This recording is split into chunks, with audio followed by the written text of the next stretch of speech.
on va partager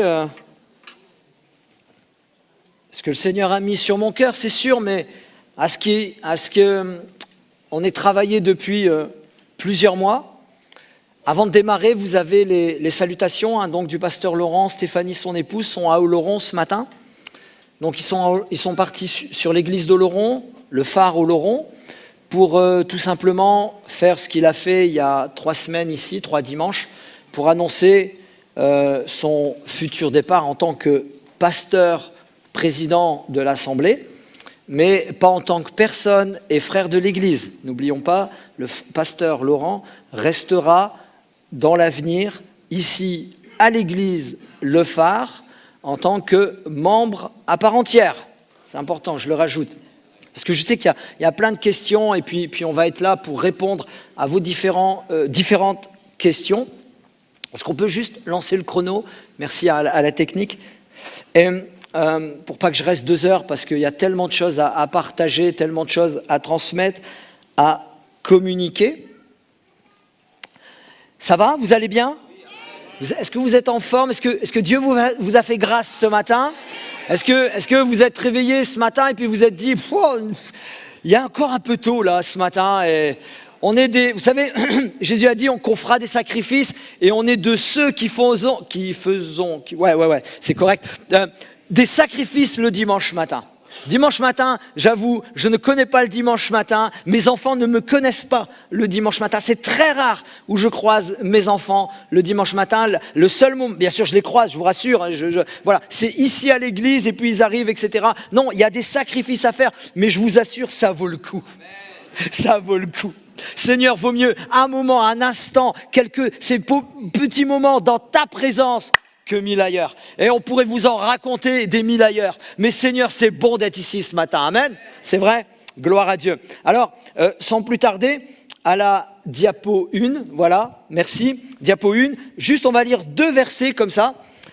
Colossiens, chapitre 1er, verset 18, très rapidement. Il est la tête du corps de l'Église. Rien que pour ça, on peut dire Amen. Et puis on prie. Éphésiens, chapitre 1er, verset 23, parole de vie. L'Église est le corps du Christ. En elle, le Christ est totalement présent. Amen. Alléluia. Lui, en qui Dieu habite totalement. Alléluia. Ce que je veux dire par là, c'est un blasphème de dire qu'à tel ou tel endroit, il n'y a pas le Saint-Esprit. C'est un blasphème. Eh oui. Parce qu'il y en a, ils se permettent, ils connaissent tout, ils ont tout vécu, ils savent, ils sont morts et ressuscités, ceux-là. Il n'y a pas le Saint-Esprit, là. Ça veut dire qu'il n'y a pas Dieu, ça veut dire qu'il n'y a pas Christ. Et pourtant, la Bible dit, l'Église est le corps du Christ. En elle, le Christ est totalement présent. C'est pas moi qui le dis, c'est pas moi qui l'invente, c'est la parole de Dieu, selon la parole de vie. Totalement présent, lui en qui Dieu habite totalement. Gloire à Dieu. Nous dirions merci pour ta présence. Merci pour ta grâce. Merci pour ta bienveillance. Mais notre désir, c'est là où notre désir, c'est qu'il se manifeste davantage. Notre désir, c'est qu'il se manifeste avec puissance. Notre désir, c'est qu'il se manifeste librement. Parce que nous, en tant que corps, nous pouvons, à cause de mauvaises actions, de nos mauvais comportements, de nos ressentis, bloquer la manifestation de la présence de Dieu, qui est tout à fait différent. Mais continuons sur nos 2 petits versets. Le corps, souvent on parle du corps. Le corps, c'est l'image puissante de l'unité en Christ. Oui, que nous le voulions, que nous l'acceptions ou pas, nous sommes unis par le Christ. Trouve sa source dans les épîtres de Paul. C'est Paul qui parle beaucoup que le Christ, que l'Église est le corps de Christ et Jésus en est la tête. Enfin, que Jésus est le chef de l'Église, il est la tête de ce corps. Donc je le relis, il est la tête du corps de l'Église, Colossiens chapitre 1er verset 18. C'est un terme grec pour tête, képhalé, qui désigne Pourquoi la tête? Ça désigne quoi la tête? Ça désigne l'autorité, la source de vie, indiquant que Christ est le centre et la cause vitale de l'Église, qui est son corps. Qui est son corps. C'est un corps spirituel. Ce corps spirituel, composé de qui? Des croyants, tout simplement, manifeste une profonde interconnexion. Vous savez que nous sommes interconnectés, où chaque membre trouve sa fonction. Je répète, trouve sa fonction sous la direction souveraine de Jésus-Christ. Mes frères et sœurs, c'est important de trouver où est notre fonction en tant que membre du corps de Christ. Une question, est-ce que sur votre corps à vous, dans votre corps, à l'extérieur du corps et à l'intérieur du corps, est-ce qu'il y a des membres, des parties qui ne fonctionnent pas? Non. Tout normalement est en bon fonctionnement.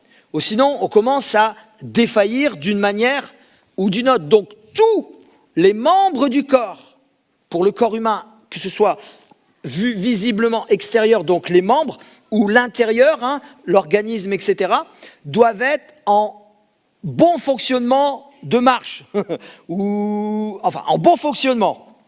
Vous êtes d'accord avec moi? Ou sinon, il y a des problèmes. Ou sinon, on doit consulter. Donc, nous sommes, et c'est ce qu'on va voir en fait pendant plusieurs semaines, nous sommes le corps. Nous sommes le corps et vous avez vu ce matin, on va voir son fonctionnement. Nous sommes le corps. Pour que le corps fonctionne convenablement, il faut prendre soin de chaque membre. Ce que je le disais auparavant. Si on veut que notre corps individuel, notre corps, ton corps, fonctionne convenablement, il faut en prendre soin. C'est normal. Sinon, au bout d'un certain temps, il y a des problèmes. Donc, pour que le corps fonctionne convenablement, il faut prendre soin de chaque membre. C'est hyper important. Car chaque membre est important pour son développement. Parce que le corps humain, comme le corps de Christ, est appelé à se développer. Donc, nous sommes le corps. Nous allons voir 3 points, vraiment sur plusieurs semaines. Son fonctionnement, Exode 18, versets 17 à 23. Tout membre est important. Et également, nous sommes le corps de Christ, son développement, basé sur 5 sous-points. 5 points, 5 sous-points. Prendre soin des uns des autres, l'évangélisation, l'enseignement, la reconnaissance, la louange, l'adoration et bien entendu la communion fraternelle. Et nous sommes appelés à développer toutes ces choses afin que le corps véritablement fonctionne et le corps vit ce qu'il est appelé à vivre par la grâce et la puissance et la présence de notre Dieu. Amen. Ce matin, donc je répète les 3 points que nous allons voir avec quelques sous-points. Nous sommes le corps, son fonctionnement, nous sommes le corps, tout membre est important, nous sommes le corps, son développement. Ce matin, nous allons voir ensemble son fonctionnement. Le corps nous sommes le corps, son fonctionnement. Et pour cela, je vais vous inviter à ouvrir la Bible, pour ceux qui l'ont. C'est important de venir avec la Bible, Voilà ce qui sera affiché, chapitre 18. Si vous voulez, on va faire la lecture après. On va d'abord exposer ensemble, pendant quelques instants, sur un personnage très important de l'Ancien Testament, et je dirais très important encore aujourd'hui, pour les Juifs, mais même pour nous également. C'est Moïse. Moïse. Qui est Moïse? Moïse, c'est un homme qui a une vie incroyable. Mais de sa vie incroyable, ce n'est pas l'objet aujourd'hui d'exposer un petit peu ses ressentis, etc. Mais il y avait véritablement beaucoup de difficultés intérieures, Moïse. Mais on ne va pas le développer ce matin. Mais qui est Moïse? Moïse, Donc un homme qui a marqué sa génération parce qu'il a été appelé par Dieu. Malgré ses circonstances de vie, malgré sa situation, malgré ce qu'il avait vécu, etc. Il a été appelé par Dieu, mais dès son enfance, on le voit, où c'était un moment particulier.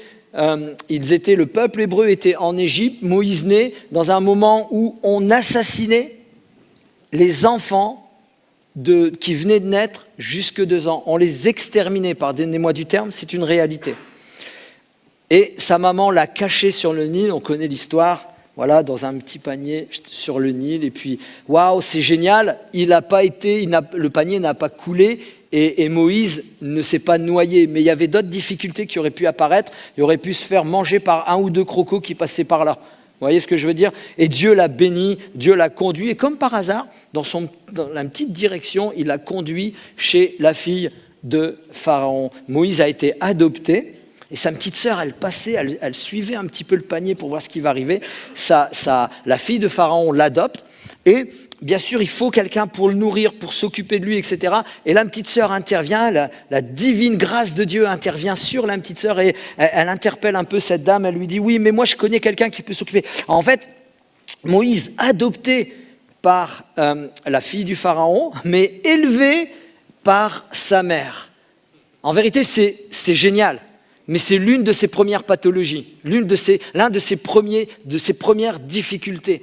Il ne savait pas trop où était véritablement sa place. Jusqu'à l'âge de sevrage, jusqu'à peut-être 5, 6, 7, 8, 10 ans, jusqu'à ce moment-là, c'est sa propre mère qui l'enseigne, qui l'éduque, qui l'élève. Et tout de suite après, il repart chez la mère adoptive, c'est-à-dire la fille de Pharaon. Et là, son cursus commence, son cursus où il est enseigné par les meilleures écoles. Il reçoit véritablement une éducation pour éventuellement devenir roi d'Égypte. Donc Pharaon, éventuellement, en tout cas, il est estampillé prince d'Égypte, fils de la fille de Pharaon. Il est connu et reconnu. L'histoire nous dit même que c'était un homme de guerre général contre l'armée éthiopienne. Et ensuite, mais toujours avec cette problématique au fond de son cœur, suis-je un Égyptien, suis-je un Hébreu? Il ne savait pas trop, mais il avance avec ça. Mais à l'âge de 40 ans approximativement,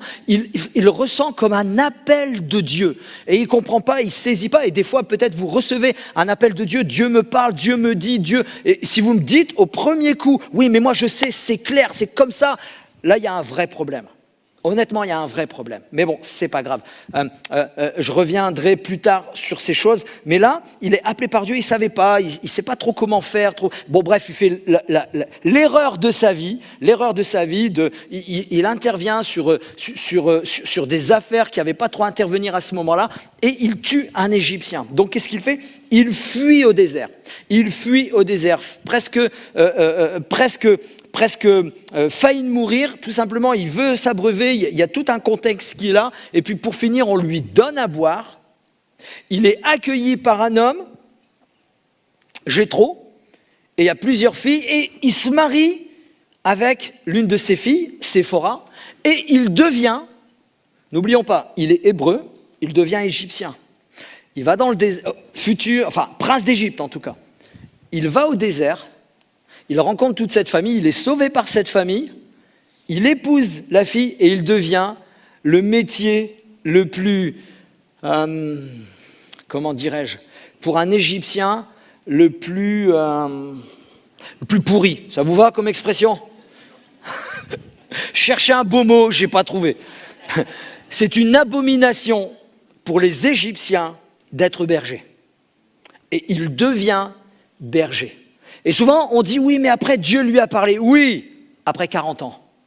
Nous, des fois, quand 3 heures après, Dieu nous a pas parlé. Enfin non, même pas 3 heures, qu'est-ce que tu racontes? Au bout de 10 minutes, là, Seigneur, parle-moi. Waouh, 40 ans plus tard. Je ne sais pas si vous imaginez, 40 ans, c'est quoi? C'est long, 40 ans.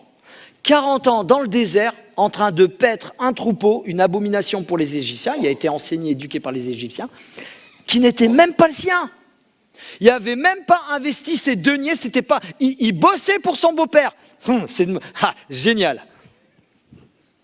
C'est extraordinaire. Bosser pour ton beau-père. Ah non, Seigneur.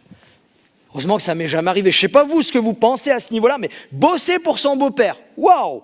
Bon, bref, il bosse pour son beau-père, mais à un moment donné, Dieu l'appelle, gloire à Dieu. Ça, on commence dans ces moments forts où Dieu l'appelle, et Dieu l'appelle pas juste, il appelle, voilà, je suis ton Dieu, suis-moi, donne-moi gloire. Non, non, Dieu l'appelle, tu vas retourner en Égypte. Non, je veux pas y aller. Tu vas retourner, non, je veux pas y aller. Tu vas retourner en Égypte. Non, je veux pas y aller. Tu vas retourner en Égypte. Bref, il se soumet quand même. Vous savez, il y a un certain temps, je vous invite à aller relire Exode, il y a un certain temps véritablement pour se soumettre à Dieu. Bref, il repart, il y va, il trouve toutes sortes d'excuses. J'ai la langue qui, vous savez, c'est un menteur.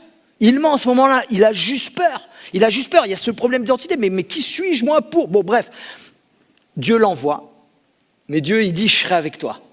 Je serai avec toi, et puis tu seras avec ton frère Aaron, bref. Et puis il va là-bas, donc il dit au revoir. Vous imaginez, il abandonne enfant, il abandonne femme et enfant, et puis le reste du contexte familial, il abandonne et il part tout seul, il repart en Égypte et il va face au pharaon. On connaît tous l'histoire, le pharaon au début refuse, etc. Et puis ensuite, il rentre, Dieu commence à intervenir à travers le bras de Moïse et tout ça. On parle des 10 plaies, on parle que la 10e plaie, c'est carrément chaque premier-né de toute l'Égypte qui n'a pas marqué, vous savez, le sang, les linteaux par le sang, la Pâque, ce qu'on appellera plus tard la Pâque juive, et puis le peuple est comme sauvé de l'ange destructeur, et puis le lendemain, il prend son départ pour la terre promise. Mais la terre promise, ils ne savent pas où elle est. Donc ils y vont, mais Dieu les accompagne. On voit des prodiges, on voit des miracles, on voit la libération du peuple hébreu, on voit véritablement des choses extraordinaires, magnifiques se passer. Et Jéthro qui est un Madian, Jéthro qui est beaucoup plus loin, Jéthro en entend parler. Alors je ne sais pas s'il avait reçu un texto, un WhatsApp ou un pigeon voyageur, enfin, je ne sais pas comment c'est arrivé jusque-là, vous savez, mais en tout cas Jéthro en entend parler. C'est son beau-fils quand même. C'est son beau-fils. Ça veut dire, Jéthro était revenu à la maison. Oui, ça y est, je vais servir Dieu. Je m'en vais. Je laisse mon épouse. Tu vas les garder. Tu vas les nourrir. Tu vas t'occuper d'eux. Je laisse mes enfants. Tu vas les nourrir. Tu vas t'occuper d'eux. Moi, je m'en vais servir Dieu. Salut. Vous imaginez un peu le choc, le contexte? Parce que souvent, on lit cette histoire, mais on oublie tous les choses qui sont tout autour. Bref, il part servir Dieu, mais ce qui est extraordinaire, c'est que Jéthro commence à entendre parler de ce que Dieu fait à travers et pour le peuple hébreu. C'est extraordinaire. Donc Jéthro, ce qu'il fait, il va le voir, il va à sa rencontre, ils font une rencontre.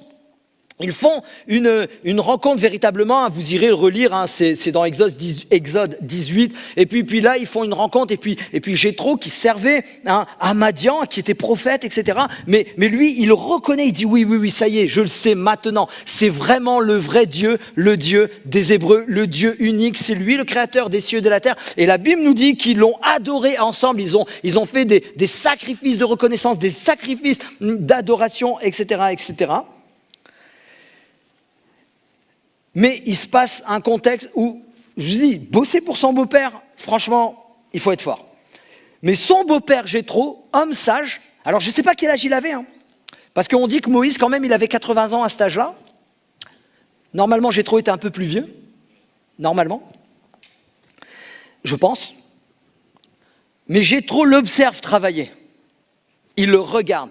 Et c'est important de reconnaître les conseils de plus anciens, d'hommes sages, réfléchis, et surtout un regard extérieur, qu'il soit jeune ou moins jeune, c'est pas grave, mais qu'un regard extérieur. C'est important d'avoir le ressenti d'un regard extérieur. Et là, il lui dit, non Moïse, là ce que tu fais, c'est pas bon. Le beau-père, et là on va faire notre lecture au verset 17, le beau-père de Moïse lui dit, ce que tu fais n'est pas bien. Tu t'épuises toi-même et tu épuiseras le peuple qui est avec toi, car la chose est au-dessus de tes forces. Retenons bien, car la chose est au-dessus de tes forces. Tu ne pourras pas y suffire seul. Maintenant, écoute ma voix, je vais te donner un conseil, Jéthro, beau-père. Et que Dieu soit avec toi, sois l'interprète du peuple auprès de Dieu, et porte les affaires devant Dieu. Ça veut dire, arrête de te disperser à droite à gauche, fais ce que tu es appelé à faire. Enseigne-leur les ordonnances et les lois et fais-leur connaître le chemin qu'ils doivent suivre et ce qu'ils doivent faire. Ça veut dire que tu restes là, tu transmets, tu communiques, tu es avec eux. Choisis parmi tout le peuple des hommes, des femmes. Là, il n'est pas écrit, je le rajoute, d'accord? Vous me permettez de le rajouter? Ok? Mesdames, est-ce que vous me permettez de le rajouter? Ok, il y en a 3 qui répondent amen. Je sais qu'on était réconcentrés, pardonnez-moi d'avoir coupé cette concentration, mais moi je rajoute des femmes. Choisis parmi tout le peuple des hommes et des femmes capables, donc avec un minimum de capacité, craignant Dieu. Je crois que pour vous et moi en tant que chrétiens, c'est la chose la plus importante. Craignant Dieu, des hommes et des femmes intègres, ennemis de la cupidité, établis-les, eux, comme chefs de 1000, de 100, de 50 et de 10. Qu'ils jugent le peuple en tout temps, qu'ils portent devant toi toutes les affaires importantes et qu'ils prononcent eux-mêmes sur les petites causes. Allège ta charge et qu'ils la portent avec toi.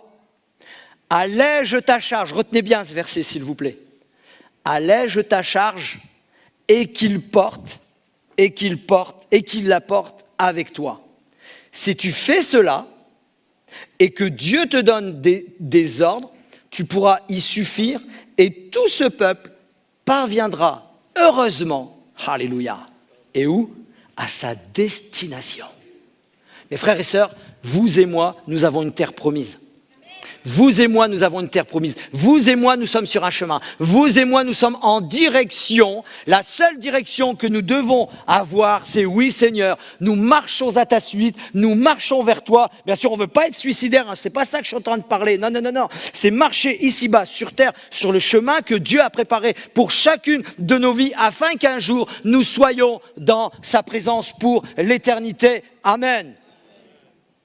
Mais ici-bas, avant d'arriver à destination, il nous donne des responsabilités à vous comme à moi. À chacun d'entre nous, la Bible dit, on l'a lu, selon ce que nous avons reçu. Oui, mes frères, vous et moi, nous avons des véritables responsabilités. Nous avons besoin de porter certaines charges. Alors, il y a des personnes, on l'a bien vu, chef de 1000, chef de 500, chef de 200, chef de 100, chef de 50, jusqu'à chef de 10. Donc, les charges sont différentes des uns des autres. Mais nous sommes appelés véritablement à porter le fardeau en règle générale, tous ensemble. Tous ensemble. Et c'est ça qui fait le corps. Mais on continue. Le principe de la délégation et de la gestion collective, c'est ça ce principe, c'est ce que Jéthro communique à Moïse. Ici, Moïse est conseillé par son propre beau-père, Jéthro, de décharger sa responsabilité en établissant quoi? En établissant des responsables, ou alors aujourd'hui peut-être on va les appeler des leaders, mais des responsables. C'est un exemple d'organisation judicieuse et intelligente, même si malgré tout, nous sommes à l'époque de Moïse dans un contexte théocratique. Théocratique. Et l'Église, je vous donne une bonne nouvelle, l'Église est un concept également théocratique. C'est une théocratie. Souvent on dit, oui mais nous... Je crois que c'est mon fils ou je sais pas quoi, il y a pas longtemps, il m'a dit « Ouais, mais on est en démocratie. » Non, chez moi, t'es en dictature, mon gars. C'est une vraie dictature. Il y a un chef, un sous-chef qui sont égaux, mais c'est une dictature. Il n'y a pas de Alors, de temps en temps, on vote, mais nous, on triple les votes et tout. Vous voyez ce que je veux dire? Et l'Église, par contre, n'est ni une démocratie, mais je vous rassure, ni une dictature, c'est une théocratie. C'est-à-dire... c'est Dieu qui dirige, c'est Dieu qui conduit. Je renouvelle le verset où nous sommes le corps et il est la tête. Je fais une petite parenthèse. Même le pasteur est à part entière dans le corps. Mais on a tous des responsabilités différentes. 1000, 500, 100, 50, 10. Et ça, c'est un principe biblique. L'apôtre Paul lui-même, quelques milliers d'années plus tard, presque 1500 ans plus tard, l'apôtre Paul, inspiré par le Saint-Esprit dans 1 Timothée 3, on ne le met pas, donne aussi des critères de moralité pour les responsables. Ce qu'on appelle dans le Nouveau Testament des évêques ou des diacres. Dans l'Église naissance, insistant sur la bonne gestion de la maison de Dieu, la fidélité et la piété. C'est les choses, c'est les critères qu'il faut pour un évêque dans 1 Timothée 3. Je vous invite à le relire à la maison, 1 Timothée 3, versets 1er à 7. Évêque, qu'est-ce que c'est qu'un évêque? Ce n'est pas le monsieur qu'on trouve dans l'église traditionnelle. Moi, je pose la question, y a-t-il des évêques dans ce lieu? Je vais vous donner la réponse. Bien sûr que oui, bien sûr que oui. Et si tu ne te sens pas encore évêque, crois-moi, mon frère, ma sœur, tu vas le devenir. Tu vas le devenir. Pardonnez-moi. Tourne-toi vers une ou deux personnes, une ou deux, pas qu'une, pas deux, minimum deux. Je vois un bon évêque en toi. Allez, tournez-vous. Dites-le, même là-haut, dans la technique et tout. Je vois un bon évêque en toi. Allez, c'est important. Parce qu'à un moment donné, on va répondre devant Dieu ce que Dieu nous a donné, ce que nous avons reçu et ce qu'on en a fait. Évêque est dérivé du mot grec épiskopos, de épi qui signifie sur et de skopos qui signifie regarder et veiller.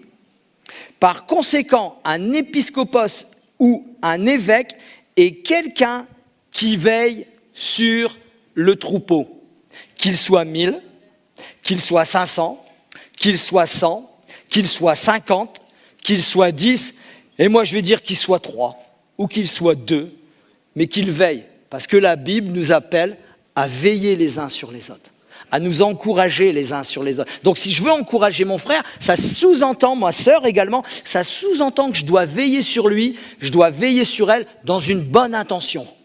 Dans une intention de cœur, dans une intention de bénir, dans une intention d'encourager, dans une intention d'exhorter, dans une intention de le relever, dans une intention d'être appelé Barnabas, fils d'exhortation ou fille d'exhortation. Vous êtes avec moi ce matin? Par conséquent, donc, un épiscopos est quelqu'un qui veille sur le troupeau, c'est un guide ou un gardien. 1 Timothée 3,2 nous dit « Il faut donc que cet épiscopos, l'évêque, soit irréprochable, marié d'une seule femme, sobre, prudent, digne, hospitalier, propre à l'enseignement. » Amen. Et nous sommes tous, mes frères et sœurs, appelés, alors d'une mesure ou d'une autre. Alors on n'est pas tous des... Parce que souvent on a mis l'emphase sur, ouais, mais c'est le responsable, c'est le chef, on n'est pas tous appelés des responsables, on n'est pas tous appelés des chefs, on n'a pas tous reçu. Non, le pasteur n'est pas un chef. Le pasteur, c'est pas un boss. Si je voudrais avoir une situation de patron, croyez-moi, j'ai tout, et je l'ai déjà fait dans ma vie d'avant, pour devenir responsable d'entreprise, de créer des choses. C'est pas un problème, c'est pas un souci. Mais le pasteur n'est pas chef. Personne n'est chef. Il n'y a qu'un seul big boss ici. Il n'y a qu'un seul patron, il n'y a qu'un seul chef, il n'y a qu'une seule tête, c'est Jésus-Christ. Et après, il a donné des dons, 4 ou 5 ministères dons, on va le voir au fur et à mesure. Alors je dis 4 ou 5 parce qu'il y a un truc aussi, 4 ou 5 ministères dons, donc les ministères dons, le pasteur a reçu le ministère don et également des dons. La Bible nous parle de minimum un don, un don. Donc tu as reçu quelque chose, tu as reçu un don et souvenons-nous, qu'est-ce qu'il a fait, qu'est-ce qu'ils ont fait les 2 premiers serviteurs fidèles? Ils ont, tant bien que mal, à leur manière, dans leur façon de faire, etc., ils ont multiplié les dons. Et le feignant, c'est celui qui a été rejeté, et au fait, il a été rejeté où, ce serviteur? Loin de ma vue. Excusez-moi, mais loin de la présence de Dieu, c'est ce qu'on appelle l'enfer. Mais fermons cette parenthèse, parce que qu'est-ce qu'il a fait lui? Il a pris son don Son talent, hein, on parle de somme d'argent, etc. Mais c'est pas, voilà, il l'a pris, il a creusé un trou, il l'a enfoncé. Ouais, mais je savais que tu étais dur, j'ai peur et tout. Rien que tu l'aurais mis à la banque, ça se serait multiplié. Rien, parce que juste, moi ça m'interpelle quand même. Il a reçu des choses, il a reçu un talent. Vous savez qu'un talent d'or, c'est quasi un salaire d'une année. Imagine-toi, quelqu'un vient et te donne un salaire d'une année. Tu gagnes 2000 balles par mois. Waouh! Bon, ok, ça vous fait rien, mais bon. Moi, ça me fait quelque chose. Donnez. Revenons à nos affaires sérieuses. Donc, si vous voulez, on a tous reçu minimum un don. Mais on n'a pas tous reçu devenir responsable de 2000, de 500, de 50, de 100, pardon, de 50, etc., etc. Mais tout, à un moment donné, on est appelé à croître, on est appelé à grandir, on est appelé à croître, à grandir, à évoluer, à porter un minimum de quelque chose et surtout à développer le talent, le don que nous avons reçu. La diapo 5, on peut mettre, alors pardonnez-moi de mon anglais, mais Matwen, Henry, ou bien on dit Henry en anglais, je ne sais pas trop, pardonnez-moi pour les profs d'anglais, hein, veuillez compatir à mon égard, voilà. Déjà j'ai du mal des fois à parler français, là, mais en anglais, alors là, comme une vache espagnole. Vous connaissez l'expression, je parle anglais comme une vache espagnole. Bon bref, c'est pas grave, priez pour moi. Donc ce monsieur a dit, dans un commentaire sur Exode 18 souligne la sagesse de Moïse. La sélection soigneuse des leaders doit être basée non seulement sur leurs compétences, et c'est important d'avoir des compétences, et c'est même important de développer ces compétences. C'est très important, mais surtout, donc sur leurs seules compétences, mais surtout sur leur crainte de Dieu et leur intégrité. Il faut que le gouvernement, donc la direction, l'orientation, soit fondée sur la justice, soutenue par la piété.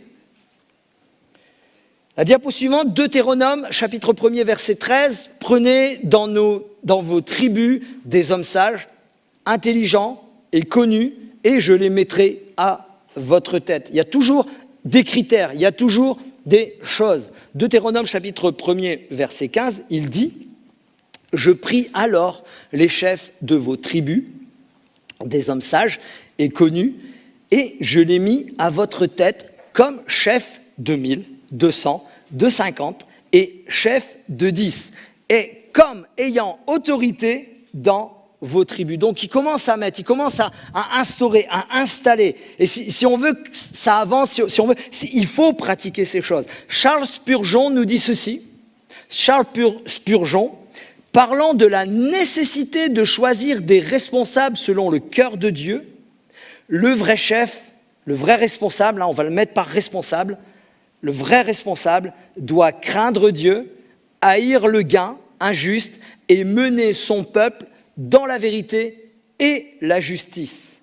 Ce sont là des qualités que Dieu exige bien plus que l'intelligence ou l'habileté. Bien plus que l'intelligence ou l'habileté. 2 Chroniques, diapo 8, 2 Chroniques, chapitre 18, verset 5, il établit des juges dans toutes les villes fortes du pays de Juda, dans chaque ville. Il faut savoir que les juges, c'est pas que des juges qui jugent, non, ça donne la direction, ça donne, voilà, comme par exemple les dirigeants de différentes tribus dans les juges, ils dirigent, mais aussi ils ramènent à Dieu, toujours, ils ramènent à Dieu, ils ramènent le peuple à Dieu, ça c'est hyper important. Esdras chapitre 7 verset 25, et toi Esdras, selon la sagesse de Dieu que tu possèdes, établis toujours des responsables, établis des chefs, établis des responsables et des magistrats qui rendent la justice à tout le peuple de l'autre côté du fleuve, à tous ceux qui connaissent les lois de ton Dieu, et fais-les connaître à ceux qui ne les connaissent pas. Amen. Il y a même dans cette pensée, une pensée de propager la parole, l'enseignement de qui est le Dieu unique. Pour les Hébreux déjà à l'époque, enseigne-leur, et ceux qui ne le connaissent pas, fais-leur connaître le seul vrai Dieu. Amen. John Calvin nous dit, écrit dans son commentaire, Moïse n'a pas cherché parmi les hommes capables uniquement des talents naturels, mais avant tout des qualités spirituelles, la crainte de Dieu, la fidélité, la crainte de Dieu, la fidélité, afin que la justice règne effectivement. Alors, beaucoup de personnes ont des qualités incroyables et je crois aussi les qualités qu'on a reçues de Dieu, il faut les développer. Si on a reçu de la technique, il faut le développer, il faut apprendre, il faut s'enseigner. Si on est musicien, il faut le faire, il faut croître, il faut grandir, il faut répéter, il faut enseigner. Si on a reçu je ne sais quoi, on doit grandir dans les qualités. Mais tous, vous comme moi, qui que nous soyons ce matin, d'abord on est enfant de Dieu, normalement on devient disciple et le disciple est appelé à devenir véritablement un épiscopos. Véritablement, c'est une vérité absolue. On est appelé à grandir, à croître, à avancer, à progresser dans nos vies parce que tout simplement, ce qu'on reçoit de Dieu, ce qu'on reçoit du ciel, on est appelé à le transmettre. On n'est pas appelé à devenir, pardonnez-moi du terme, obèse spirituellement. Je reçois, oh fais-moi frisson, oh donne-moi Seigneur, oui, oh. Non, on est appelé à transmettre, à communiquer, que ce soit à 5, à 2, à 1 même, à 1-to-1 qu'on dit, à 1, à 2, à 3, responsable de 10, un petit groupe, etc. Responsable de 50, on y va, on va plus loin. Mais après, Dieu t'appelle peut-être à évoluer. Mais il faut déjà commencer à la base, au minimum. Tout ce que tu reçois, mon frère, ma sœur, nous sommes appelés, tu es appelé à le transmettre, à le communiquer. Et ici, en termes d'église, d'église locale, église le phare, tu es appelé selon ce qu'on vient de dire, à moins que je me sois trompé, que je n'ai pas compris. Mais là, je suis à côté de la plaque et vous savez ce qu'il faut que je fasse là? À ce moment-là, je rends le tablier, je dis voilà, c'est tout, c'est plus pour moi. Et je vais aller faire des affaires. Et je vais venir, je vais louer le Seigneur et je vais porter sur 1, 2 ou 3 selon la responsabilité que j'ai vraiment compris. Mais là, non. Moi, je crois que c'est véritablement, authentiquement biblique. La parole nous dit, voilà, nous sommes appelés en tant que corps de Christ, membres, peu importe qui tu es le membre, parce qu'on va le voir plus tard, tous les membres sont importants et nous sommes tous appelés à porter la charge ensemble. Amen. C'est une vérité. Que vous ayez dit Amen ou pas, je n'ai pas vu qui a dit quoi, mais c'est une vérité absolue. Absolue. Chacun d'entre nous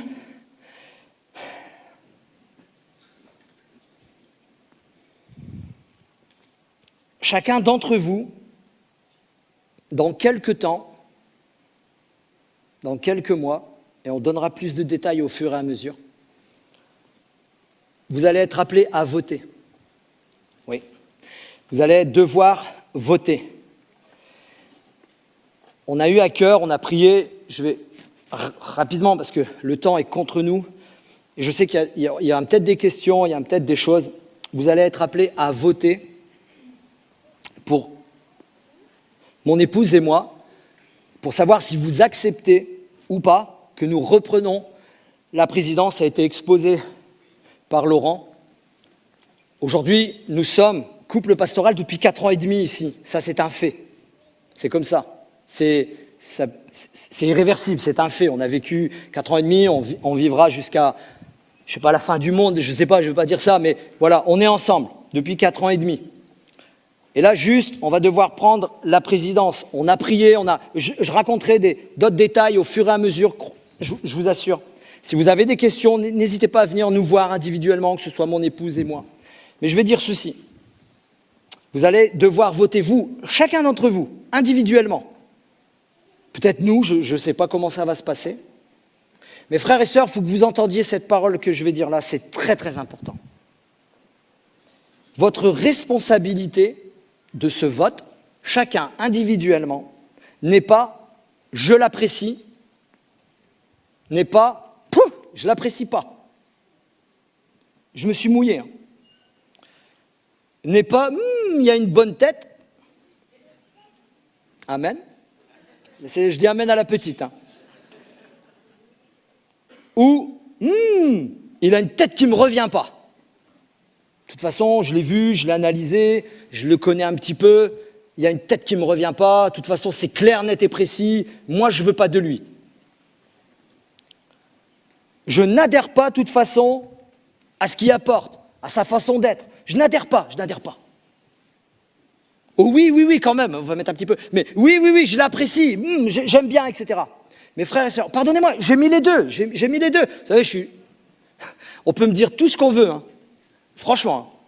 Mais je suis pas bête, je suis pas idiot, et je suis pas sourd. Et puis j'ai ressenti. Mais c'est pas grave. Votre responsabilité, mes frères et sœurs, ne sont pas là du tout. Je sais pas si c'est alourdir ou vous soulager.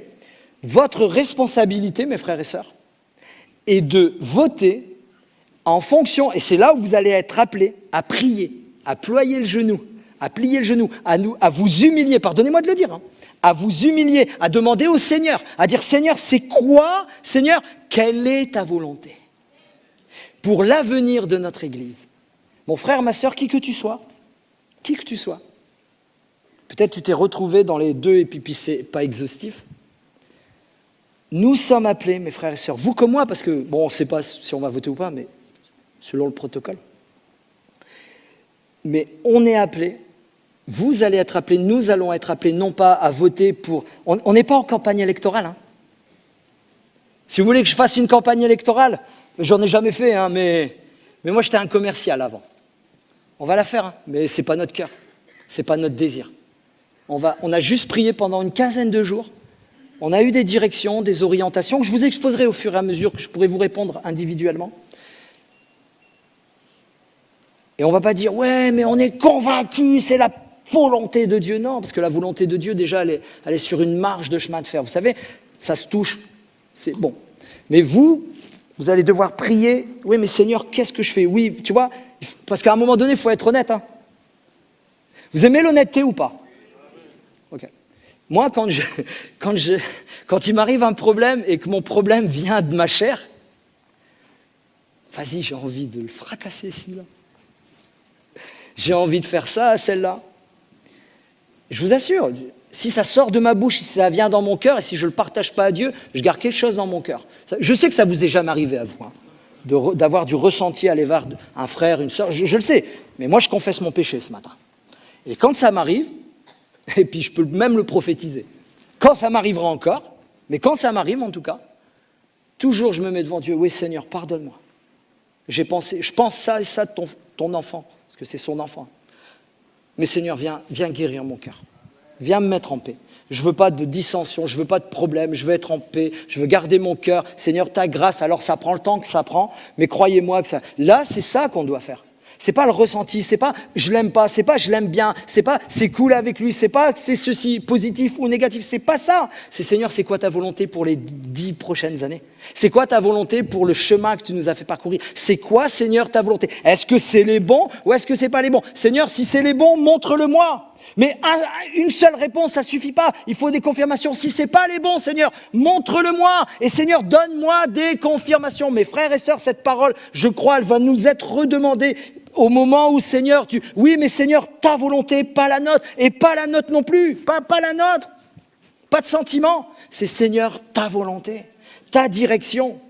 C'est ça notre responsabilité, mes amis. Il y a quelques années, un collègue pasteur, il était jeune, il rentrait dans le ministère, 24, 25 ans approximativement, et puis il commençait déjà à faire des choses incroyables, mais pas de rémunération. Il était un peu évangéliste, vous savez, il parcourait, voilà, et puis à un moment donné, il a été comme ça, appelé par une très très grosse église aux États-Unis, hein, je veux dire pas une très grosse église, un très très gros mouvement aux États-Unis, un gros mouvement, quelque chose de waouh, vous savez, il y a des fois des mouvements qui sont super impressionnants. Je vais vous dire, voilà, demain nous sommes appelés à aller en Corée du Sud, pas du Nord, du Sud, à l'ancienne église de Yonggi-cho, waouh, et c'est plusieurs dizaines de milliers de personnes pour un culte.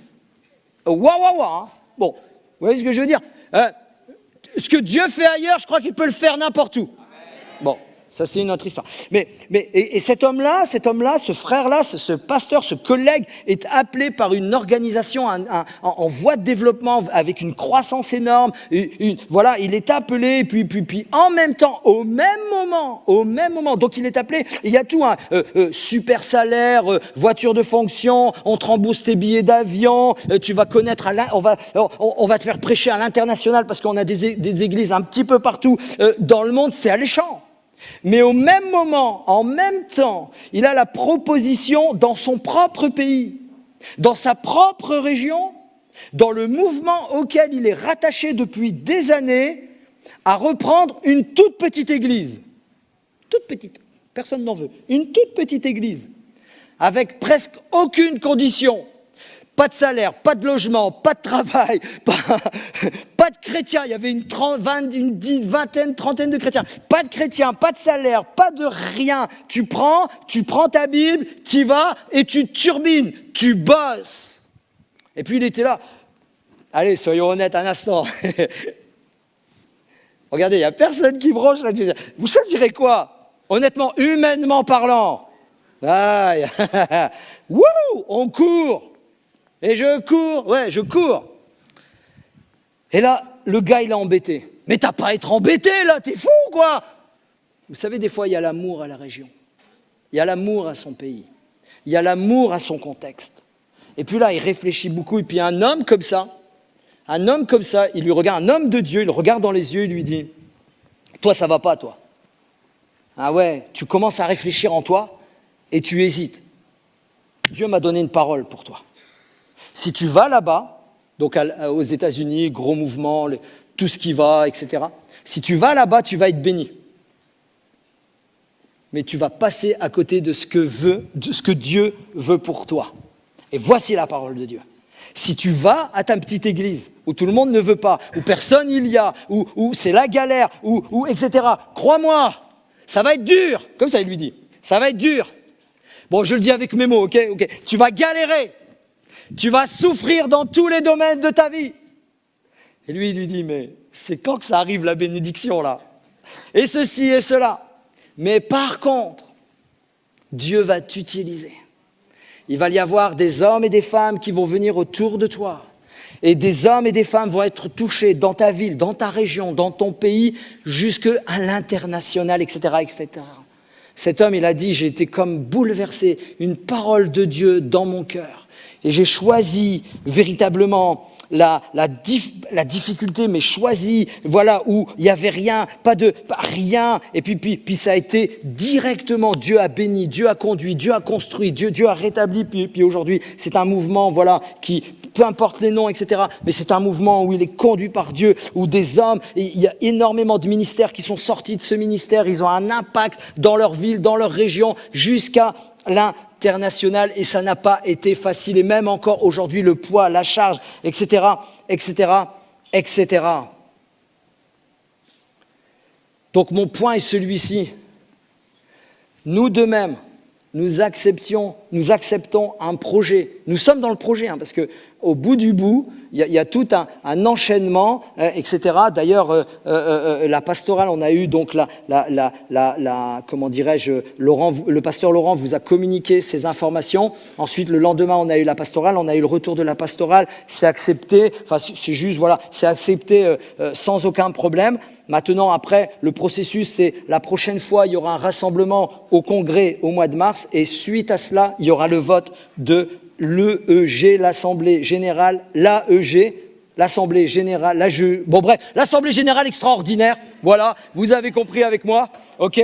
Donc là, on est dans cette direction, dans ce mouvement, dans cette influence qui est là, et notre objectif, ce qu'on a reçu déjà, le premier point qu'on a reçu, c'est ce qu'on a étudié ensemble quelques instants, c'est on a vraiment reçu cette pensée au fond de notre cœur, et il brûle sur notre cœur de dire voilà comment tu vas œuvrer, voilà comment tu vas travailler, tu vas t'appuyer sur le conseil que Jéthro a donné à Moïse, et tu vas lever autour de toi, autour de vous, vous allez lever, même s'il y en a déjà aujourd'hui, c'est ce qui est très intéressant, c'est ce qu'il y a déjà, mais on va aller ensemble plus loin, il va pas y avoir de virage à 360 degrés, il va pas y avoir de changement, non, on va juste rentrer dans la progression pour laquelle où Dieu nous a appelés, vous et moi, véritablement, on va progresser, on va avancer, il va y avoir davantage de responsables d'autant, de responsables de ceci. C'est d'ailleurs authentiquement biblique et je vais terminer par ceci, la diapo 10. En ce temps-là, le nombre des disciples augmentant, alléluia. Les Hellénites murmurèrent contre les Hébreux parce que leurs veuves étaient négligées dans la distribution qu'ils faisaient chaque jour. Quand il y a multiplication, forcément, il y a des problèmes qui arrivent. C'est une obligation, c'est comme ça. La bénédiction amène des fois, souvent, des difficultés. Vous ne croyez pas? Je vous donne un exemple. Le mariage est une bénédiction. Qui dit amen? Mais le lendemain, les difficultés commencent. C'est une vérité. Il y a une adaptation à avoir. Une adaptation. Ça peut se transformer dans les débuts de mariage en champ de bataille, casque à pointe, etc. Le casque à pointe, c'est vous savez, pour la salade, la casque à pointe, les assiettes. Non, je rigole, je fais une parodie là. Mais la bénédiction amène la difficulté, qu'on le veuille ou non. Là, Dieu bénit, le peuple se multiplie, mais ça amène des problèmes. Les 12 convoquèrent la multitude des disciples et dirent « Il n'est pas convenable que nous laissions la parole de Dieu pour servir aux tables. » Là, ils étaient dans un contexte où ils ne faisaient plus ce qu'ils étaient appelés à faire. Et aujourd'hui, dans nos églises, aujourd'hui en France, le pasteur souvent est appelé à faire des choses auxquelles au départ son appel non. Mais si nous arrivons comme eux l'ont vécu au début de l'église, à l'église naissance, à l'église mère, à l'église véritablement où tout a commencé, ils ont réalisé qu'il fallait mettre d'autres responsables afin que nous puissions nous occuper de ce que nous sommes appelés à nous occuper. Ils ont réalisé qu'on porte la charge ensemble. Tout le monde porte un peu de charge. Chacun prend la charge. Et la charge, on la prend ensemble. C'est pourquoi, frères, choisissez parmi vous 7 hommes de qui l'on rende un bon témoignage et qui soient pleins de l'Esprit Saint et de sagesse et que nous chargerons de cet emploi. Amen. Est-ce qu'on peut se lever quelques instants? Voilà, on va terminer avec ça. Et on va juste, on fera pas d'appel parce que c'est pas l'objectif ce matin. Soit vraiment juste un temps ensemble de prière, un temps ensemble où on va commencer à prier ce que je vous ai invité véritablement dans ma réflexion à dire Seigneur, non pas ma volonté, mais Seigneur ta volonté pour notre avenir, parce que nous croyons que Dieu a un avenir certain pour son Église. Nous le croyons, je le crois. Avec ou sans nous, ce n'est pas le problème. Parce que Dieu est au-dessus de tout. Dieu, il sait toutes choses. Dieu, il connaît toutes choses. Dieu, il n'a pas besoin de nous, mais il n'a pas besoin de chacun d'entre nous. Mais Dieu, par sa grâce, vous comme moi, il veut nous utiliser, malgré nos différences. Et moi, je crois sincèrement, que même des fois, si on n'est pas d'accord, tel ou tel point, eh ben Dieu, malgré tout, nous a appelés à travailler ensemble. À la vie, à la mort. Dans les bons moments comme dans les moins bons. Dans la maladie comme vous savez, comme un mariage. Donne-lui la main, embrasse-le. Non.